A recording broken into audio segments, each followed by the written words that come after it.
মারা গেছেন বিএনপির চেয়ারপারসন ও সাবেক প্রধানমন্ত্রী বেগম খালেদা জিয়া। ফুসফুস ও হৃদযন্ত্রে সংক্রমণ সহ একাধিক জটিলতায় রাজধানীর এভারকেয়ার হাসপাতালের সিসিইউতে চিকিৎসাধীন অবস্থায় তিনি শেষ নিঃশ্বাস ত্যাগ করেন। আমাদের চেয়ারপারসন দেশনেত্রী বেগম খালেদা জিয়া ছাড়াই সরি, আপনারা একটু বন্ধ করেন।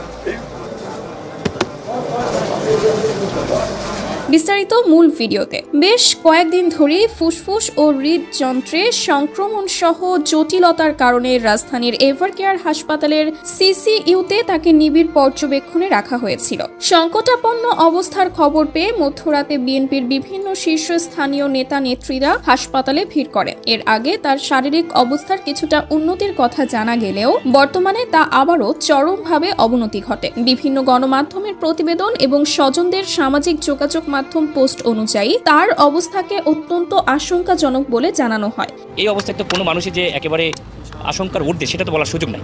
এই বাস্তবতাটা তো আমাদেরকে মেনেই নিতে হবে, সংকটাপন্ন সেটা মেনেই নিতে হবে। নিবিড় পর্যবেক্ষণে আছে আর কি। ইনশাআল্লাহ আল্লাহ তাআলা কাছে আপনারা দোয়া করবেন, দেশবাসীর কাছে দোয়া চাই, এটাই আর কিছু না। আমরা সবাই মিলে দোয়া করব ম্যাডামের জন্য। এদিকে বেগম খালেদা জিয়ার শারীরিক অবস্থার অবনতি দেখে বিভিন্ন রাজনৈতিক দলের নেতাকর্মীরা বলেন, রাজনীতি দল মত ও মতাদর্শের ঊর্ধ্বে উঠে আমরা তার দ্রুত সুস্থতার জন্য সবার কাছে দোয়া কামনা করছি। বেগম খালেদা জিয়ার পরবর্তী আপডেট জানতে আমাদের সঙ্গেই থাকুন।